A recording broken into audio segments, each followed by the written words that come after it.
ശ്രീ ഫക്രുദ്ദീൻ, നമ്മളെന്ന് പറഞ്ഞാൽ മലയാളികൾ ഉണരുകയും ഉറങ്ങുകയും ഒക്കെ ചെയ്യുന്നത് ഗാനഗന്ധർവൻ യേശുദാസിൻ്റെ ശബ്ദം കേട്ടുകൊണ്ട് തന്നെയാണ്. നമ്മൾ അറിഞ്ഞോ അറിയാതെയോ കേൾക്കുന്ന ദിവസവും ഏറെക്കാലമായിട്ട് യേശുദാസ് നിശബ്ദനാണ്. അദ്ദേഹത്തിൻ്റെ പാടിയിട്ടുള്ള പാട്ടുകളൊക്കെ ഇപ്പോഴും ഇങ്ങനെ നിറഞ്ഞു നിൽക്കുന്നുണ്ട്. പക്ഷേ നമ്മുടെ പൊതുസമൂഹത്തിൽ നിന്ന് അകന്നു നിൽക്കുകയാണ്. കേരളത്തിൽ നിന്നല്ല, നമ്മുടെ രാജ്യത്ത് നിന്ന് തന്നെ മാറി നിൽക്കുകയാണ്. സാധാരണ നമുക്കറിയാമല്ലോ, വലിയ ഇവിടുത്തെ സാംസ്കാരിക നായകന്മാരും സംവിധായകരും ഒക്കെ സിനിമയൊന്നും എടുക്കുന്നില്ലെങ്കിലും പൊതുവിടങ്ങളിൽ നിറഞ്ഞു നിൽക്കും. ഇപ്പോൾ അടൂർ ഗോപാലകൃഷ്ണനെ പോലുള്ള ഒരാൾ, അദ്ദേഹം ഇവിടുത്തെ മീറ്റിങ്ങുകളിലൊക്കെ സംബന്ധിക്കുന്നു, അഭിപ്രായം പറയുകയൊക്കെ ചെയ്യുന്നു. യേശുദാസ് നിശബ്ദനാണ്. യേശുദാസ് നമ്മുടെ ധാർമ്മിക ബോധത്തിൻ്റെ ഒരു ഇരയാണ് എന്ന് ഞാൻ പറയും. പിന്നെ അദ്ദേഹം വളരെ മുന്നേ ഈ രംഗത്ത് വന്നു, അവിടെ വളരെ സക്സസ്ഫുള്ളായി നിന്നു എന്നുള്ളതും അദ്ദേഹത്തിൻ്റെ ഇപ്പോഴത്തെ ഒരവസ്ഥയ്ക്ക് ഒരു കാരണമാണ്. അത് ഞാൻ വിശദീകരിക്കുക. ധാർമ്മിക ബോധം എന്ന് പറയുമ്പോൾ നമ്മുടെ നാട്ടിലൊരു ഗായകൻ, നടൻ ഒക്കെ എന്തായിരിക്കണം എന്നുള്ളത് നമുക്കൊരു മാതൃകയുണ്ട്. ആ മാതൃക സിനിമാ രംഗത്ത് പ്രേംനസീർ സാർ ഉണ്ടാക്കിയതാണ്. കേരളം കണ്ട അൾട്ടിമേറ്റ് സൂപ്പർ സ്റ്റാർ പ്രേംനസീർ സാറായിരുന്നു. ഒരു കാലഘട്ടത്തിൽ 30 വർഷം മലയാള സിനിമ അദ്ദേഹമാണ് തോളിലേറ്റിയത്. കാരണം അദ്ദേഹം ഉണ്ടെങ്കിൽ സിനിമ ഹിറ്റാവും. ബാക്കി അപ്പോൾ മധുസാറൊക്കെ ഉണ്ട്, പക്ഷെ പടം ഹിറ്റാവില്ല, അവാർഡൊക്കെ കിട്ടും. നസീർ സാറിന് അവാർഡും കിട്ടിയില്ല. പക്ഷേ ഇൻഡസ്ട്രി നിൽക്കണമെങ്കിൽ നസീർ സാർ അദ്ദേഹം കഷ്ടപ്പെട്ടുന്ന ഒരു ദിവസം 4 സിനിമയ്ക്കൊക്കെ ഡേറ്റ് കൊടുത്ത് 5 മണിക്ക് എണീറ്റ് 11 മണി വരെയൊക്കെ ഷൂട്ടിന് പോയി. എന്നിട്ട് അങ്ങനെ ഈ കിട്ടുന്ന പൈസ വലിയ രീതിയിൽ നല്ല പകുതി കൂടുതലും പിന്നെ ചാരിറ്റിക്ക് വേണ്ടി ഉപയോഗിക്കുക, അങ്ങനെയൊക്കെയുള്ള ആളാണ്. പക്ഷേ നസീർ സാറിൻ്റെ നന്മയൊന്നും ആളുകൾ അധികം കേട്ടില്ല. നസീർ സാർ ഇങ്ങനെ മരം ചുറ്റി പ്രേമിക്കുന്നു, ഇങ്ങനെയാണ് അഭിനയിക്കേണ്ടതെന്നാണ് ആളുകൾ ചോദിക്കുന്നത്. പക്ഷെ ഇങ്ങനെ ചോദിച്ച ആളുകൾ തന്നെ പിന്നെ സിനിമയിൽ വന്നപ്പോൾ അവർ നസീർ സാറായി മാറുക ചെയ്തു. പിന്നെ അവരല്ലാതെ വേറെ പുതിയ ന്യൂ വേവ് സിനിമ ഒന്നും മലയാളത്തിൽ ഉണ്ടാക്കിയിട്ടില്ല. അവർ പിന്നെ നസീർ സാറിനെ പോലെ. അപ്പോൾ നസീർ സാർ അല്ലാണ്ടായി അന്ന് അസൂയയ്ക്ക് പാത്രമായിരുന്നു. പക്ഷേ നസീർ സാർ അല്ലാതെ ഇൻഡസ്ട്രി പോകാൻ പറ്റില്ല. ഇവന്മാർ ആണുങ്ങൾക്ക് അസൂയാണെങ്കിൽ പെണ്ണുങ്ങൾക്ക് നസീർ സാറിന് ഭയങ്കര ഇഷ്ടമാണ്. അത് ഒരു കഥയുണ്ട്, മുകേഷ് വന്നിട്ട് കേട്ടിട്ടുള്ളത്. നസീർ സാർ ഒരിക്കലും നസീർ സാറിൻ്റെ മോന് ഒരു ജോലി വേണം. അതിന് സെക്രട്ടറി ഉദ്യോഗസ്ഥനെ ഏതൊരു ഓഫീസിൽ ഏതൊരു ഉദ്യോഗസ്ഥൻ കനിയണം. അപ്പം നസീർ സാറിനോട് ഈ ഫ്രണ്ട് വന്നു, നിങ്ങളൊന്ന് പറഞ്ഞാൽ ജോലി കിട്ടും. അപ്പം നസീർ സാറിനെ കേൾക്കേണ്ട ആവശ്യമൊന്നുമില്ല, പണ്ട് സ്കൂളിൽ പഠിച്ച നമ്മളെ കൂടെ ഒത്തിരി ആൾ പഠിച്ചു. പക്ഷേ നസീർ സാർ അങ്ങനെ ആളല്ല. നസീർ സാർ ഓക്കെ ഓഫീസറിനെ പോയി കാണാം. അപ്പോൾ നസീർ സാറിനെ കണ്ടാൽ തന്നെ ഇയാൾ നേരെ പൂജാമുറിക്കും. അപ്പോൾ നസീർ സാറിനെ കണ്ട ഉടനെ ആ വീട്ടിലെ സ്ത്രീകളൊക്കെ അയ്യോ നസീർ സാർ എന്ന് ഭയങ്കര സ്നേഹത്തോടുകൂടി സംസാരിക്കുന്നു. അടുത്ത വീട്ടിലെ സ്ത്രീകളൊക്കെ ഓടി വരുന്നു. എല്ലാവർക്കും നസീർ സാർ ആ വീട്ടിൽ. പക്ഷെ ഇയാൾ ഇറങ്ങുന്നില്ല. ഭാര്യ പലതവണ പോയി വിളിക്കുന്നു, ഇയാൾ ഇറങ്ങുന്നില്ല. ഭാര്യ നിന്ന് അദ്ദേഹം പ്രാർത്ഥനയിലാണ്. അവർക്ക് അങ്ങനെ അല്ലേ പറയാൻ പറ്റില്ല. ഇപ്പോൾ വന്നെങ്കിൽ നസീറാണ്.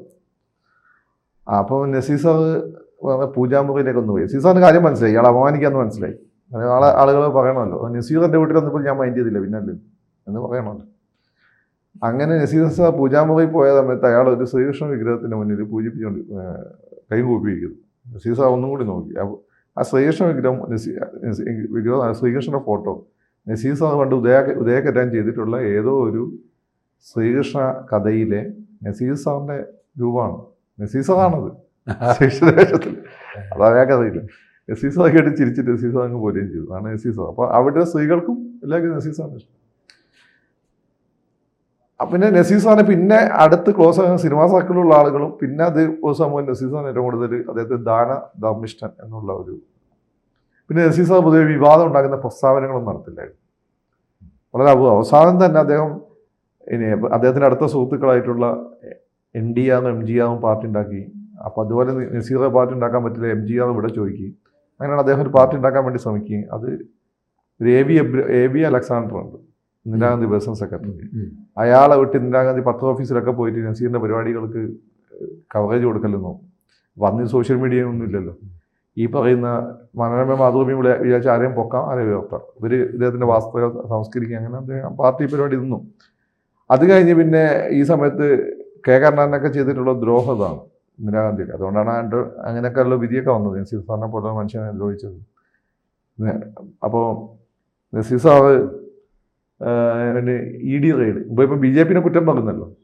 EDനെയൊക്കെ ഏറ്റവും കൂടുതൽ ഉപയോഗിച്ചത് കോൺഗ്രസ്സാണ്. അത് നസീർ സാറിനെ പോലെ മനുഷ്യനത്. അപ്പോൾ നസീർ സാർ ഭയങ്കര ബ്ലോക്കായിപ്പോൾ. അദ്ദേഹത്തിൻ്റെ ലിക്വിഡ് മണി കയ്യിലില്ല. അവസാനം മരിച്ച സമയത്തൊക്കെ അദ്ദേഹം സാമ്പത്തിക ബുദ്ധിമുട്ടുന്നത് ഷാനവാസ് തന്നെ അദ്ദേഹം മരിച്ചെടുത്തിട്ട്. അദ്ദേഹം ഷാനവാസ് തന്നെയാണ്. പൈസ ഉണ്ട്, പക്ഷേ എടുക്കാൻ പറ്റുന്നില്ല. ഉള്ള അവസ്ഥ ഉണ്ടായിരുന്നു. അങ്ങനെ ബുദ്ധിമുട്ടി അങ്ങനെ ആ സമയത്ത് അദ്ദേഹം പിന്നെ കോൺഗ്രസുമായിട്ട് സഹകരിക്കും. തലേക്കുന്നിൽ ബഷീർ അദ്ദേഹത്തിൻ്റെ അളിയനാണല്ലോ, ഒരു കോൺഗ്രസ് നേതാവാണ്. അങ്ങനെ കോൺഗ്രസിന് വേണ്ടി 86 മറ്റേ ഇലക്ഷനിൽ അദ്ദേഹം കാര്യമായി പ്രചാരണം നടത്തുകയും ചെയ്തു. ആ ഇലക്ഷൻ കോൺഗ്രസ് ജയിക്കേണ്ടതായിരുന്നു. അവിടെ നസീർ സാറിനെ കരുണാകരൻ ഭരിച്ചു. എന്താ സംഭവം അറിയോ? കരുണാകരൻ നസീർ സാർ കാര്യം ആളുകളൊക്കെ കൂടുന്നു വലിയ കാര്യം. അത് CPM-മാർ അതോട് എതിരായി. അന്ന് CPM വിചാരിച്ചാൽ ഒരാളെ നശിപ്പിക്കാൻ പറ്റും. CPM-മാരെതിരായി. ഓൾറെഡി ഈ ഇടതുപക്ഷം ഇന്ത്യക്കാരായ കലാകാരന്മാർ ഇയാളൊരു കലാകാരനല്ലാന്നൊക്കെ പറഞ്ഞു കൊടുക്കുന്ന സമയമാണ്. ഇദ്ദേഹത്തെ സിനിമ ബഹിഷ്കരിക്കാനൊക്കെ പറഞ്ഞു. ഇവരെ പേടിച്ച ആളുകൾ ഇദ്ദേഹം അങ്ങനെയുള്ള പ്രശ്നങ്ങളൊക്കെ ഉണ്ടായി. ചില വേദികളിലൊക്കെ ഇദ്ദേഹത്തിന് വേണ്ട പരിഗണന കിട്ടാതെ പോയ സംഭവം. അപ്പം കരുണാകരൻ എന്ത് ചെയ്താൽ രാജീവ് ഗാന്ധി അന്നൊരു വേദിയിൽ വന്നു, നിങ്ങൾക്ക് മിസ്റ്റർ ക്ലീനായ ഒരു മുഖ്യമന്ത്രിയെ ഞാൻ തരുന്നു, ആന്റണിയെ നോക്കി ചിരിച്ചുകൊണ്ട് പറഞ്ഞു. അർത്ഥം എന്താണ്? കരുണാകരനെ ഇലക്ഷൻ ചെയ്യിപ്പിച്ചാൽ ആന്റണി ആയിരിക്കും മുഖ്യമന്ത്രി. രാജീവ് ഗാന്ധി അങ്ങനെ മണ്ടത്തരം കാണിച്ചിട്ടുണ്ട്. ലീഡറല്ലേ, ലീഡർ ഇത് അന്നപ്പം മണത്ത്. ആ ഇലക്ഷനിൽ ലീഡർ എന്ത് ചെയ്തെന്ന് വെച്ചാൽ ലീഡറിൻ്റെ ആളുകളെ വന്ദന സുധാകരേട്ടൻ ഇവരൊക്കെ ജയിപ്പിച്ചു. എ ഗ്രൂപ്പിനെ മൊത്തം ഭരിച്ചു. LDF അധികാരത്തിൽ വന്നു. നസീർ സാർ വന്നിട്ട് പോലും. അപ്പം അതാണ് എല്ലാവരും ഇപ്പം നസീർ രാഷ്ട്രീയത്തിൽ ഇറങ്ങിയിട്ടൊന്നും പറ്റില്ല. ആ ഇലക്ഷൻ 110 സീറ്റ് കിട്ടിയായിരുന്നു. പക്ഷെ എന്താ കോൺഗ്രസ് വലിപ്പിച്ചു, ലീഡർ വലിപ്പിച്ചു. അതിനെക്കാണ് ലീഡർ പിന്നെ അനുഭവിച്ചത്. ചെയ്യാതെ കുറ്റത്തിൽ ലീഡറും. അപ്പോൾ AV അലക്സാണ്ടറിൻ്റെ അവസാനം ഇന്ത്യൻ രാഷ്ട്രപതിയൊക്കെയാണ് അതുപോലും കിട്ടിയ കോൺഗ്രസ്സുകാർ തന്നെ ഒതുക്കി കളഞ്ഞു. അതൊക്കെയാണ് അവസ്ഥ. അവരെല്ലാം അനുഭവിച്ചത്. അതിന് അപ്പോൾ ഞാൻ പറയാൻ കാരണം നമ്മൾ ദാസേട്ടനെ പറ്റി പറഞ്ഞാൽ തുടങ്ങിയത്. അപ്പം ദാസേട്ടൻ്റെ കയ്യിൽ നിന്നും ദാസേട്ടനും അതേ സമയത്ത് തന്നെ സിനിമയിൽ വന്ന ആളാണ്. അഭിനയത്തിൽ നസീർ സാർ സൂപ്പർ സ്റ്റാർ ആണെങ്കിൽ പാട്ടിൽ സൂപ്പർ സ്റ്റാർ പിന്നണി ഗായകൻ യേശുദാസായിരുന്നു. അന്ന് ആ പാടെ കേരളത്തിൽ പറയാൻ പറ്റുന്ന എടുത്തു പറയാൻ പറ്റുന്ന 3-4 പേരേ ഉള്ളൂ. K. Karunakaran, Nazir sir, Yesudas, AKGMS. ഇതാണ് കേരളം. ബാക്കി മാണി സാർ അവരൊക്കെ സൈഡ് താരങ്ങളാണ്. ഇവരാണ് കേരളം എന്ന് പറഞ്ഞാൽ ഇവരാണ് ആ കാലഘട്ടത്തിൽ. പിന്നെ ഒരു സാഹിത്യകാരന്മാരുണ്ട്, പക്ഷെ പോപ്പുലർ ഇവരാണ്. അപ്പം ഈ നസീർ സാറിൻ്റെ കയ്യിൽ നിന്ന് പ്രതീക്ഷിച്ച ദാനധർമ്മങ്ങളൊന്നും യേശുദാസ് ചെയ്തിട്ടില്ല. അദ്ദേഹത്തിൻ്റെ ഇടയ്ക്ക് ഒരു അനിയൻ തന്നെ മരിച്ചത്. യേശുദാസൻ അവിടെ ഇവിടെയൊക്കെ ഫ്ലാറ്റ് വീടില്ലാതെയാണ് ആത്മഹത്യ ചെയ്തെന്ന് കേട്ടിട്ടുണ്ട്. സഹായിച്ചിട്ടൊക്കെ ഉണ്ടാവും, പക്ഷെ എല്ലാ സമയത്തും അദ്ദേഹം സഹായിക്കാൻ പറ്റിയിട്ടുണ്ടാവില്ല. അപ്പം അങ്ങനെ ഒരു പിശുക്കൻ എന്നുള്ള പേര് വന്നു. പിന്നെ 2, അദ്ദേഹം ഈ പറയുന്ന കൂടുതൽ ആളുകളെ സംസാരിക്കുന്ന അവർക്ക് മനസ്സിലാത്ത കാര്യമാണ്. അദ്ദേഹം ലോകം മൊത്തം സഞ്ചരിക്കുന്ന ആളാണല്ലോ. അതായത് ജീൻസ് ഇടുന്നതിനെ പറ്റിയൊക്കെ പറഞ്ഞു.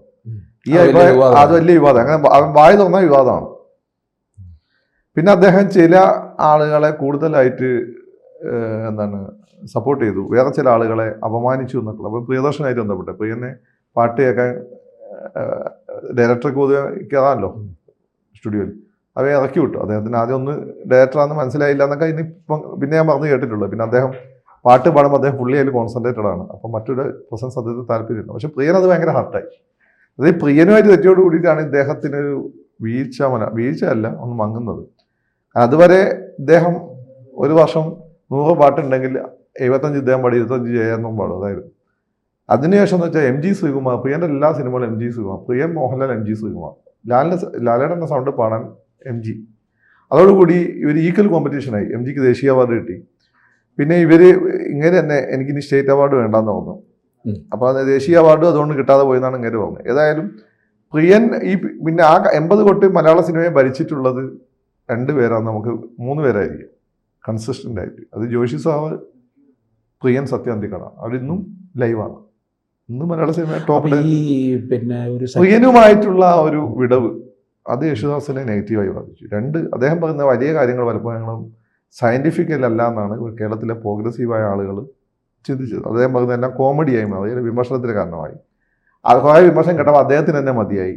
3ാമത്തെ കാര്യം, അദ്ദേഹം നസീർ സാറിനെ പോലെ ആയില്ല. ഇപ്പോൾ മമ്മൂക്കയാണെങ്കിൽ, ലാൽ സാർ ആണെങ്കിലും, സുരേഷ് ഗോപി ആണെങ്കിലും ഇവരൊക്കെ നസീർ സാറിനെ പോലെയാണ്.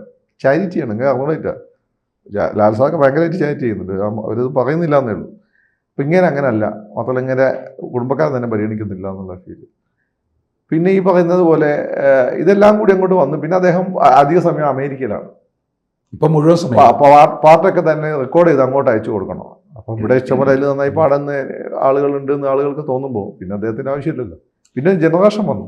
ആ ജനറേഷൻ വന്നത് കൊണ്ടാണോ അകന്ന് നിൽക്കുന്നത്? അല്ല, ജനറേഷൻ വന്നത് കൊണ്ടല്ല. അദ്ദേഹത്തെ അദ്ദേഹം അവിടെ ആയിരിക്കും കംഫർട്ടബിൾ. 1, 2 ഇവിടെ അദ്ദേഹത്തിനെതിരെ ഉണ്ടായിട്ടുള്ള വിമർശനങ്ങൾ അദ്ദേഹത്തെ ഭയങ്കരമായിട്ട് ഒലച്ചിട്ടുണ്ടെന്നു. 3ാമത്തെ കാര്യം, അദ്ദേഹം മുമ്പ് ഒരു കാറ് വിറ്റിരുന്നു. ആ കാർ രജിസ്ട്രേഷൻ മാറ്റാൻ വന്നുപോയി. അതിലാരോ പിന്നെ വ്യാജമന്ദിരം കടത്തി. അത് അദ്ദേഹം അതിന് പിന്നാലെ നടക്കണമെന്ന് പറയാറ്. അങ്ങനെ ആ സമയത്താണ് മാർക്കോസ് ഇദ്ദേഹത്തെ പകരക്കാരനായി. മാർക്കോസ് വന്ന് ഇദ്ദേഹത്തെ പകരക്കാരനായി കുറേ പാട്ടൊക്കെ കിട്ടിയ സമയത്ത് പിന്നെ ഇദ്ദേഹം തിരിച്ചു വന്നപ്പോൾ അതവരും പോയി കോൺഫ്ലിക്റ്റ് ആയി. ഇതെല്ലാം അദ്ദേഹത്തിന് ഭയങ്കര പൊതുസമൂഹത്തിൽ നെഗറ്റീവായി. പക്ഷെ വേറൊരു കാര്യം കൂടി ഇല്ലേ, അദ്ദേഹത്തിന് ഈ ഔദ്യോഗിക അംഗീകാരങ്ങൾ ഇനിയും കിട്ടേണ്ടിയിരിക്കുന്നു, അത് കിട്ടിയിട്ടില്ല എന്നുള്ളത്. അത് രണ്ട് കാരണമാണ്. ഒന്ന്, ഇദ്ദേഹത്തിന് ഈ പിഷ്കൊക്കെ കൊണ്ട് ഇതുമായിട്ട് ബന്ധപ്പെടുന്ന ആളുകൾക്ക് ഇദ്ദേഹത്തെ വലിയ താല്പര്യമില്ല. നമുക്കൊക്കെ ദാസാറിന് ഇഷ്ടമാണ്. ഈ ഇഷ്ടമില്ലാത്തൊരു ദാസാറിന്റെ പാട്ടാക്കി കേൾക്കുന്നുണ്ടാവും. കാരണം ഒരു കാലത്തെ പാട്ടുകൾ മൊത്തം ദാസാറിന്റെ പാട്ടുകൾ. പക്ഷേ അത് പിന്നെ അദ്ദേഹം അവരൊന്നും കാല് പിടിക്കാൻ പോകുന്നുണ്ടാവില്ല.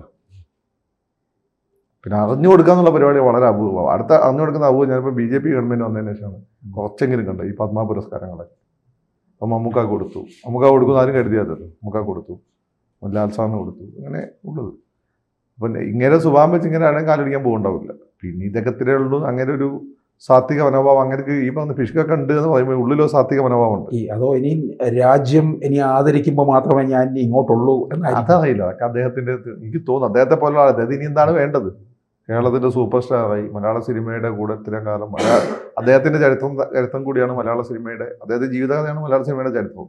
എത്ര ജനറേഷൻ്റെ കൂടെ പാടി. ഫാൽക്കെ അവാർഡിന് സാധ്യത ഇല്ലേ? ഉണ്ട്. അതൊക്കെ ഒരുപക്ഷെ BJP-ക്കാർ കൊടുക്കാൻ മതി. BJP-ക്കാർ അങ്ങനെയൊക്കെ ചിന്തിക്കുള്ളൂ. അങ്ങോട്ട് പോകാത്ത ഒരാൾ, കൊള്ളാവുന്ന ഒരാളാണെങ്കിൽ അവർക്ക് അത് കൊടുക്കുക എന്നുള്ളത്. അവർ കാരണം മറ്റുള്ളവരാ ചെയ്യാത്തതുകൊണ്ട് ഇവരങ്ങനെ ചെയ്യുമ്പോൾ ഇവർക്ക് അപ്പോസിഷൻ കിട്ടും. ഇപ്പം തന്നെ മമ്മൂക്കാക്ക് കൊടുത്ത് ആരും പ്രതീക്ഷയില്ല.